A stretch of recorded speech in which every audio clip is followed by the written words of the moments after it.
Welcome to the Celtic Myth Podshow, bringing the tales and stories of the ancient Celts to your fireside.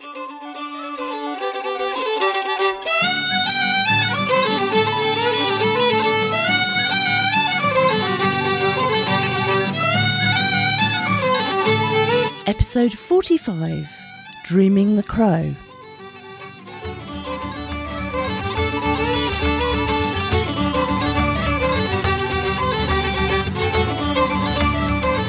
Hello, I'm Gary.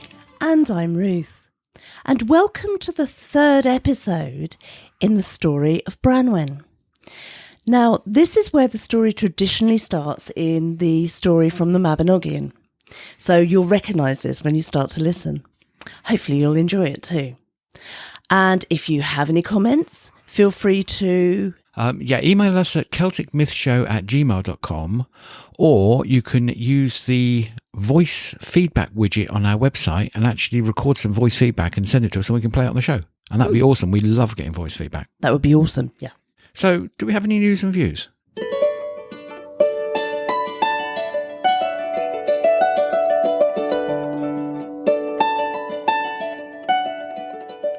Well, I was thinking there's going to be an awful lot of people out there now who are either self-isolating or are quarantined. And I just wanted to remind people that if you're at a loose end, looking for a good podcast, we have our back shows that go right back to our very first show. How many shows are there now?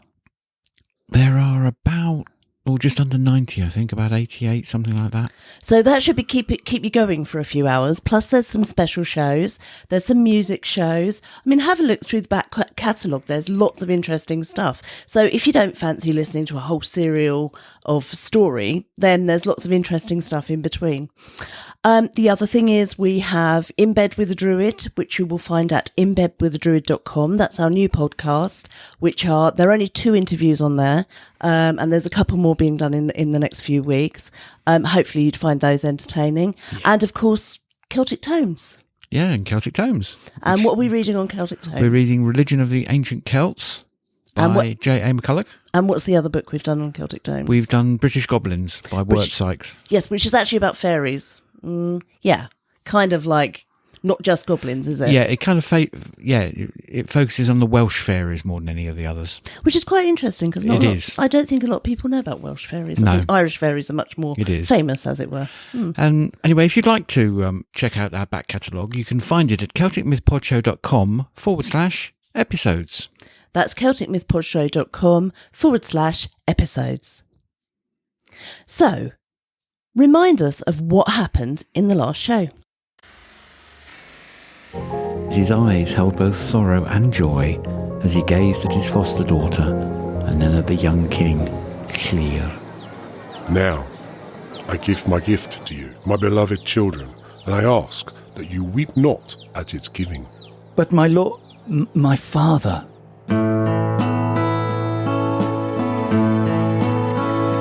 Your pride, General, is in the taking of people and gold from other lands. Pride in conquering lands and people. That is not pride, sir. That is lust. Ah, yes. Now we come to it. Lust. You are indeed the fairest from Albion's shores, milady. I would die first. Yes, die first, proud people. I get it.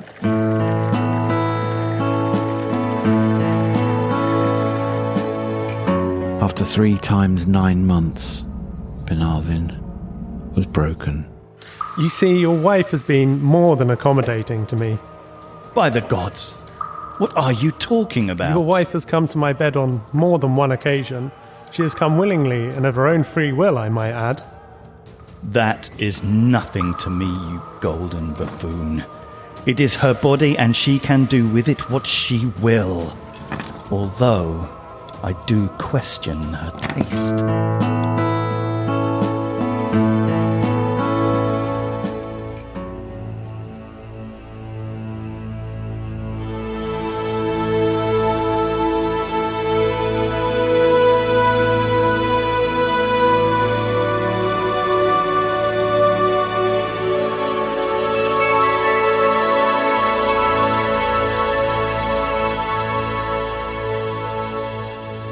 soaring raven swooped above the crowds gathered around the great rock of Harlech, bright white against the deep blue of the clear sky. Her thoughts were full of eggs, worms, and insects often found down by the wooden things on the strand. But as the salty wind ruffled her wings, she was distracted by the noise of the people gathered far below her. The flashing of their spears and armour were enough to keep her at a safe distance. She wheeled back higher away from them into the bright sunlit sky, wondering why so many people were gathered there on the hill on this bright midsummer morning. One small group sat alone at the very top, surrounded by warriors and servitors sitting a little way off. The raven's sharp eye identified her beloved Branwen and her family as they sat around a large table filled with food.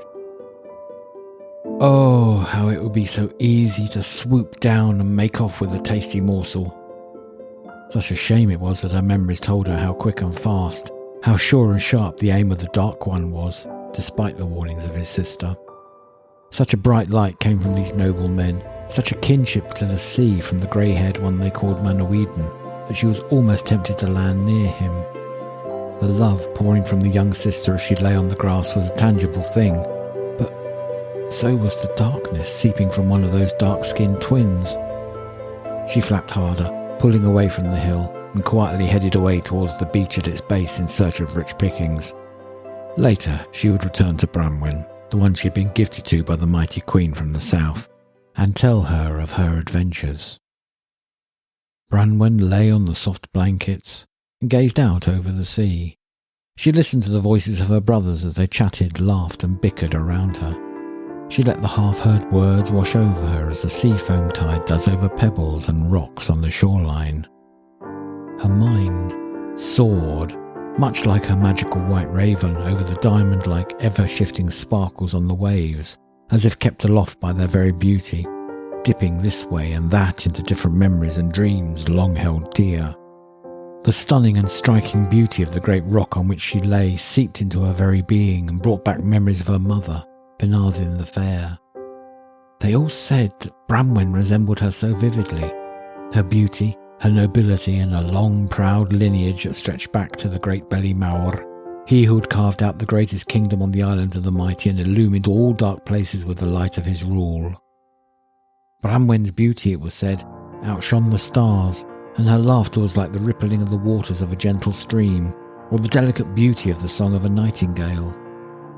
Her long, thick hair was raven black and tumbled, shining like midnight over her pure white shoulders and breast. Her skin was so fair, so delicate, that her ladies shaded her from the sun's touch, for this noble lady had never gone to war like her brothers, or toiled in the fields like the common folk who loved her so. Her eyes were a brilliant azure blue, and even her brother Bran as a young boy had marvelled at his baby sister when she was born, for she bore the appearance of the ancient line of Dawn. Dawn, the ancient goddess who had married the great Beli Mawr, the son of Mabinogi, in the first union of the Emerald Isle and the Island of the Mighty, and many were the stories of her children on the green fields of Erin. The pure lineage in Branwen shone forth from her as bright as the white raven's flight across the empty sky. Branwen thought of the kingdom of Gwynedd in the north of Wales, and the many mountains and hills of great striking natural beauty it is known for. For ages untold men had climbed their heights, marvelling at the works of the gods and looking out over the bounty of their land, towards the seas of their forefathers and into the often cloud-striped blue skies above them. Truly this was now the land of her fathers, although her own father had died long ago, and she only held small bright memories of him and his love. Branwen and the other children of Llŷr knew this land as their own. The long slender fingers weaved into the grass, and she carefully and slowly, lovingly, pulled her hand free, letting the blades of grass caress her arm gently and smoothly with a touch as soft as any lover's kiss. This land held her heart tightly in its thrall. None of their past pain and loss troubled Branwen and her siblings, however, as they gathered for the beginning of their midsummer feast, each warming themselves under the bright midday sun, feasting with rich mead and honeyed bread. They laughed together and enjoyed their own company in the sun's warmth, watching as the deep summer shadow slid slowly towards them across the lush pastures of Ardidwy, that lay stretched out far below them. She knew that this was one of her brother Bran's favourite places. He took great joy in the bounty of the vibrant green of the grasslands rippling far to the south and the north. He could even watch the twinkling and sparkling of the sapphire sea that separated the Islands of the Mighty and the Emerald Isle. For although Bendigeidfran, Bran the Blessed, was High King over all the Islands of the Mighty, and the crown of Llundain that people now know as London had been placed upon his brow, she knew that this corner of his kingdom, the Cantref of Ardudwy, pleased him very well indeed. Often he would assemble his men about him in the fields of Harlech, for his host was so vast that no house could hold them all. Many of the old tribes that owed him fealty held peace with him, not only because he was mighty and ferocious on the field of battle, but because his was a fair rule, and gladly had they chosen him as their High King. Branwen knew that many of the teachers of the old ways were taking their knowledge away, or into hiding. She turned to watch old Pendaran, sitting at peace among the warriors, supping gently at a cup, and she remembered that he had once said, "It is better for the knowledge to go into hiding than be burnt in the bright flames of a new enthusiasm." None of this troubled the brothers either, for Bran was a generous king, just and wise, and if this giant of a man had a weakness, none could easily discern its nature. His deep laugh would ring out often, and his anger was rarely seen. Their seats had been placed on the sun-warmed grassy hilltop by the stewards, and the brothers sat around a long table laden with food and wine, laughed and sang songs with their sister, enjoying the innocent play of Bran's much-loved son Caradog and the youthful Pryderi, their wooden swords flashing as the young mighty warriors strove back and forth across the hilltop. The young Pryderi's attention had been distracted, and he had fallen once more flat on his backside. Branwen was unaware, as she always was, that the boy's warm brown eyes often flickered to the light that was in her, for as she smiled the hearts of all those around her would glow with warmth. His were not the only eyes that keenly watched the blossoming Branwen, though. Shaded lids hid a dark, desirous gaze, unnoticed by all except the sorrowful eyes of Nisien, who only wished his brother deep peace instead of the torment he always seemed to suffer.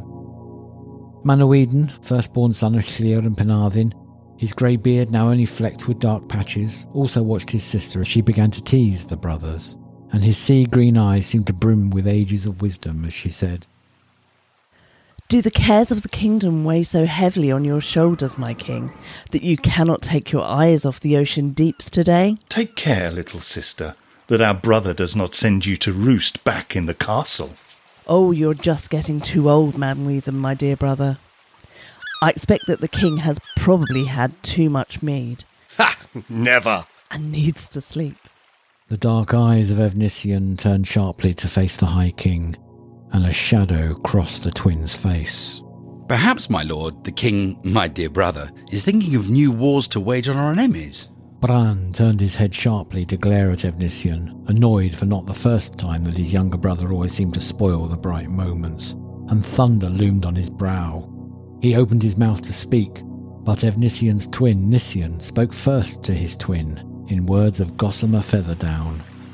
"Peace, my beloved twin. You know that the mighty Bran has brought peace unheard of to this land." "Yes, that may be, but who knows what goes through the mind of a king bored in a land of peace?" What goes through my mind? I was merely curious about those ships that are heading over the sea to our lands as we speak. All heads turned to look towards the sea in the direction that Bran indicated, but his eyes were keen, and Branwen could see nothing for several minutes. And then she saw a huge fleet of richly decorated ships. They seemed to be heading from the direction of the south of Erin, and with billowed sails were making swift progress towards their very location. Manawydan stood and shaded his eyes with his hand. "I do see them, brother, and they seem to be possessed of an urgent desire to travel so swiftly." I read it so as well, brother, and I count it as ill-mannered to approach our land so swiftly. Although I see 60 or 70 ships, I count 13 of their bright and most noble sails approaching our shore. Go and tell the men of our court to arm themselves and go down to the beaches. Let us find out what the intention of these warriors may be." As the sea swelled to bring these ships towards land, one of their number outstripped the rest, its decorations rich and its carvings magnificently wrought. A man stood tall in the prow of the prancing ship with a shield held high in the air. Its boss pointed to the sky in the universal sign of peace. Bran watched Manawydan lead a well-armed force of men to the beach as the lead ship halted slightly offshore and dropped its anchor into the blue waters to hold the ship fast. Manawydan and the other men looked at the ship in wonder. It was truly beautiful, bedecked with banners of many-coloured embroidered silk depicting scenes of great beauty. These ships were truly the work of great artisans, and never had they seen their like. Bran's men walked to the water's edge so that they might hear the words of the men on the ship, but the ship put down boats onto the water, and its warriors made for the land of Wales. As they approached, a herald in the lead boat gave a mighty shout. "We bring greetings and peace to Bendigeid Bran, High King of the Island of the Mighty." High above them on the rock, Bran could hear the words of the herald, and he listened to Manawydan as he said, "May the gods give well to you, and be you welcome. Tell me, to whom does this fleet of ships belong? Who is their captain?" "Lord Matholwch, the High King of Erin, is here, and it is to him that these ships belong." Bran rose from his seat and stood at the edge of the rock. Branwen stood slightly behind him, watching the bright unfurled sails flap gently in the breeze with great interest. Bran's voice boomed out across the waters. "Tell me, what is his desire?" "He has a boon to ask of you, my lord. He does not wish to land unless you will agree to his request." "What kind of petition does he have?" "He wishes to ally himself to you, my lord. There is an old tradition of uniting two mighty families by marriage, and if it is agreeable to you, he has come to ask for the hand of Branwen in marriage. With this alliance, he wishes to bind the Island of the Mighty and the Emerald Isle together, so that they may become stronger." Branwen turned to look up at her brother's face, feeling more than nervous. She felt that she stood not only on the edge of the great rock of Harlech, but on the edge of a vast turning point in her life. From this day forwards, nothing would ever be the same again. Bran looked down at her briefly, his eyes softening. Manawydan turned to look back up at Bran, who now looked around at the faces of his brothers. Nisian smiling in warmth, and Evnisian glaring in suspicion, before his gaze came back to the anxious face of Branwen as she looked out at the ships, biting her lower lip in worry. Pryderi watched the face of Bran intently. He could see the thoughts flash across the wide, noble brow of the king like sparks from a blacksmith's anvil. He knew the mighty Bran sought peace, and that it was also the way of the new tribes to make decisions for their women if they thought they could benefit from it. It was not the way of the old tribes, however. It was their way for a woman to choose her own man, to grant succession and power, much as his own mother had done. It seemed that the new tribes didn't hold much with the ways of the old gods. Bran had much wisdom, though. How would he choose to react to this Irishman? Bran appeared to reach a decision, and he decisively cast his gaze back to the ships, and cupping his hands to his mouth once more called out to the herald, "Aye, let him come to the land, and we will take counsel on this." "Lord, I will take that answer to my king."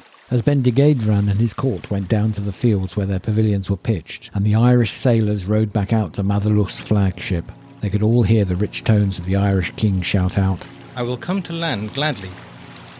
So Matholwch, the High King of Erin, came with his court onto the green fields of Wales and met with the men of the Island of the Mighty. There was great joy at his arrival, and much ale and food was passed to the sailors as they were escorted to their own tents in the encampment. The cooks and stewards began to prepare a welcome feast for Bran's noble guests, and everyone knew there was going to be a mighty throng of warriors and nobles assembled that night to celebrate the arrival of Matholwch. That afternoon, the great fields of Ardudwy on the plain of the Three Rivers were filled with a great throng as the Irishmen put up their tents and prepared to make camp. Matholwch could be seen striding among his nobles, a great flash of coppery red and gold that glinted in the later afternoon sun and found itself reflected in Branwen's watchful eyes. He barked orders and men rushed to obey. He laughed loudly and his men laughed loudly with him. Seeing such a wise and much-loved king shine so very brightly, Branwen's heart began to race a little in excitement. Tonight he would sit at their table and she would hear his words, see into his eyes, and Her thoughts drifted off into the shifting realms, known only in the dreams of young women as their bodies change into womanhood. Confusing trails left by thoughts swamped by rushing, half-understood emotions. Bran watched her very carefully from his tent, but his own thoughts were not just at Branwen's young heart. As the sun sank over the sea, twilight settled on the two great noble courts. Huge fires were lit, flaming torches were placed on poles in a vast circle around the tables that Bran had prepared for his nobles and all the chief princes of the Irish king, Matholwch. Many others from each host thronged to take their own repasts in many camps around the great circle, each eager to witness this meeting between the Island of the Mighty and the High King of Erin. Matholwch sat opposite Bran and gave him greetings and honour, but his eyes ever strayed to the slender Branwen, as she sat shining with her own light in the flickering shadows of the evening. Bran gave the Irish king his own greetings, and they fell to meat. The finest foods had been bought, and the feast was filled with friendly faces, wild and free laughter, and many songs of joy. So what say you, mighty Bran? Would the peace of an alliance between our two great islands be of interest to you? Yes? Well, that might be the case indeed, my young Irish friend. But let us eat, drink and be merry. Let us enjoy the songs and the tales of our bards, for we have a time aplenty. There is no need to hurry with such an important decision, is there? None at all, noble king. We can always start taking counsel together on the morrow, can we not? Of course. On the morrow it shall be. The feasting continued long into the night.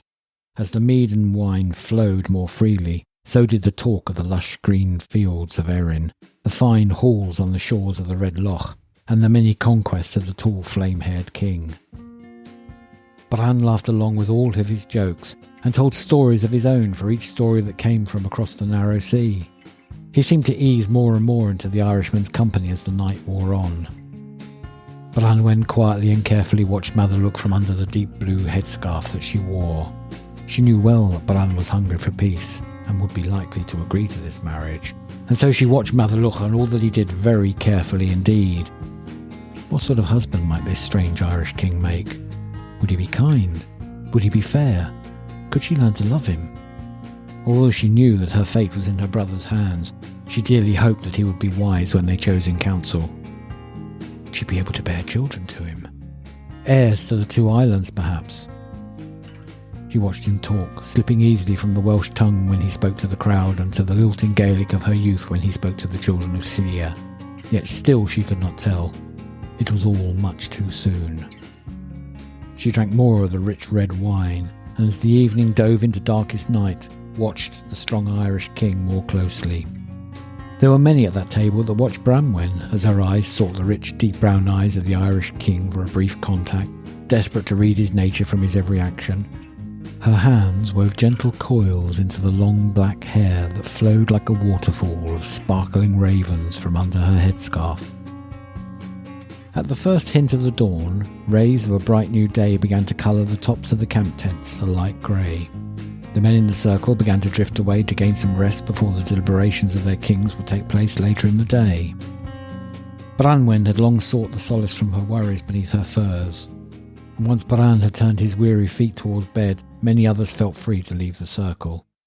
Efnisien watched his twin take a last, long, deep draught from his goblet and push himself up away from the table. He waited but a moment and quietly followed Efnisien into the darkness. Brother. Oh, Efnisien. How fare you, my brother? Well enough, brother, but it strikes me that not all as it seems here tonight. What do you mean, brother? Well, do you not think it strange that a mighty force from the Emerald Isle lands on our shores and counts up the size of our defences? Do you not think it strange that our brother, the High King, seems to be ready to hear the Irish King's proposal for an alliance? Not at all, brother. We know how dearly Bran desires peace, and if he can unite both the Isles of the Mighty and the Emerald Isle with this marriage, I think he may choose to seal that bond. You are naive as usual, brother. You see nothing but good in all around you, and what of Branwen? What of her desires? She'll do as the High King desires, of course. But Bran has not made that decision yet, has he, brother? Well, no, he hasn't. But I do feel we should keep our father informed of this possible alliance. We did promise him that we would do so. Well, yes. Yes, we did make him that promise before we came to these shores. Then we must leave at once and inform him. Then I'll ask Bran to give us leave to see our father. Why must you ask him? We should just go. Because he is the High King, and because we swore allegiance to him as well. Very well. You go and tell the King of the Island of the Mighty, and I will go and prepare a boat for us. And so the twins departed on the long sea voyage that would take them to the City of the Eagle, and the children of Clear would think no more of it. It was not unusual for Efnisien to seek the soft, luxurious lifestyle that Bran remembered so well as being the golden cage of his prison so many years ago. It was not unusual either for his loving brother Nisien to travel with him and keep the boy out of trouble. If trouble was anywhere to be found, then that was where you would find Efnisien.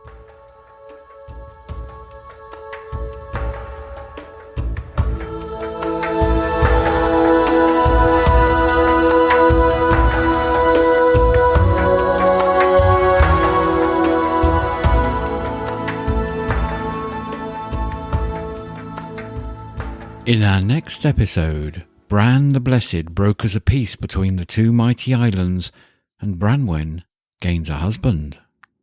Ooh, good stuff. Can't wait. Very exciting. It is.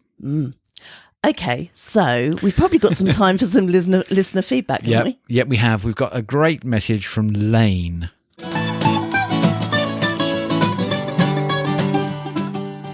Hey guys, my name is Lane and I just found your podcast and I think it's amazing. I love it. I've listened to the first couple episodes and I recently found out that the majority of my heritage is Celtic, so kind of knew it was, but anyways, I'm really enjoying the lessons history teaches us, and just hearing about the epic tales is just great. I mean, it's awesome. So anyways, hope you guys have a great summer out there. Happy solstice to you, and I don't know, maybe we'll be in touch someday. Thanks a lot for the podcast, guys. Bye. Thank you for your lovely message, Lane. And we hope that you really are enjoying the stories. It's good to hear that you've discovered that you've got Celtic heritage.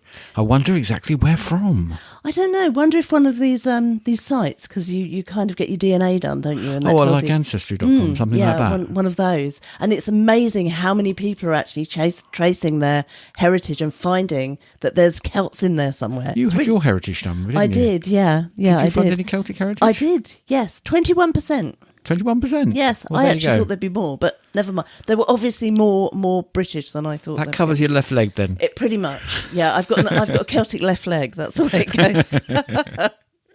And before we leave you with our final song, let's hear another promo for another great podcast. Yeah, absolutely. Let's have a listen to Icy Sedgwick and her fabulous Folklore podcast. Why, hello there. This is Icy Sedgwick, the host of the Fabulous Folklore podcast. Are you fascinated by fabulous folklore, a lover of legends, or a maven of the macabre? If you love weird tales, bizarre superstitions, strange lore, and wonderful myths, then why not check out my podcast and get your fix of fabulous folklore in 15 minutes or less? You can find me wherever you can find podcasts. I'll see you there. Thank you for the super promo, Icy. The Fabulous Folklore podcast is always short, fascinating, and very informative. It's really good stuff. And it's well worth a listen. Anytime that you're popping along there, give her a listen. She covers some really interesting and weird things. Really? Yeah. Like what? Well, like the one she does about people with like bells in their coffins, so in case they got buried alive and stuff like that. Oh, that's spooky. Oh, that gives me nightmares. That would. Ooh. Yeah, no, it's good stuff. It's good stuff. To finish off our show, should we have a listen to a rousing track from Dave the Bard? Oh, it's about time we had a Dave the Bard track, isn't it, really? I think so. Okay, let's do it. Go. Yeah, this one comes from his musical retelling of the first branch of the Mabinogi and is called These Hollow Hills. Won't you come and walk with me on these hills, these hollow hills? Such a wonder there to see. So the story goes, 'neath the green and different sky, in these hills, these hollow hills, is where the land of fairy lies. So the story goes, all is quiet, all is still,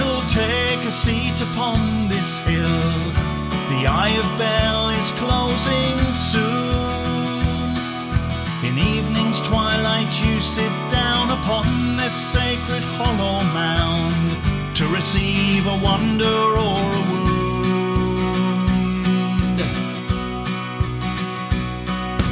Won't you come and walk with me on these hills, these hollow hills? Such a wonder there to see, so the story goes. Neath the green and different sky, in these hills, these hollow hills, is where the land of fairy lies, so the story goes. From the day that you were born and when you heard the hunter's horn, is this free will or destiny? The great folk smiling, it is done, the spell is cast, it has begun, and such a wonder you will see. Won't you come and walk with me on these hills, these hollow hills? Such a wonder there to see, so the story goes. Neath the green and different sky, in these hills, these hollow hills, is where the land of fairy lies, so the story goes. And as that day back in the glen, the air is still and silent when a vision from across the field, the gates of Annwn open wide, a lady on a horse astride, and now the prophecies revealed.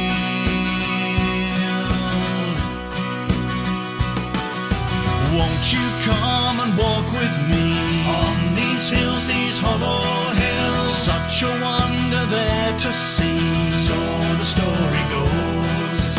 Neath the green and different sky, in these hills, these hollow hills, is where the land of fairy lies, so the story goes. Oh, won't you come and walk with me on these hills, these hollow hills? Such a wonder there to see, so the story goes. Beneath the green and different sky, in these hills, these hollow hills, is where the land of fairy lies, so the story goes, so the story goes.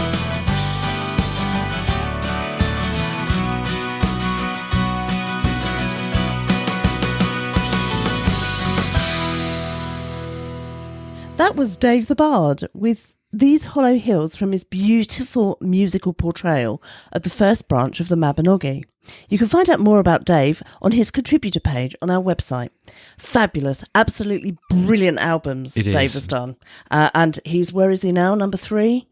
He's working on the third branch as we speak. He's working on the third branch. I think I heard a whisper that it's nearly done, isn't it? I hope so. Okay. Hope can't wait. So go along and go and have a listen to Dave's albums and buy them and then listen to them on Spotify. And you can find out where to buy them in the show notes at celticmythpodshow.com/dreaming. That's /dreaming. Happy listening. And that brings us to the end of our show. So before we go, we'd like to wish you many blessings. See you in our next episode. Hwyl. You have been listening to the Celtic Myth Podshow. If you enjoyed listening to this show, please come and support us at Patreon at patreon.com/Celtic Myth Show. We hope you'll stay tuned for the next episode. If you'd like to get in touch with us, you can email us at celticmythshow@gmail.com or come and chat to us on social media. All of the links are available on the Contact Us page on our website at celticmythpodshow.com. We'd also like to send out a big shout of thanks to Coolan's Hounds for our theme music, available at sfhounds.com. This show is a Celtic Myth Show production.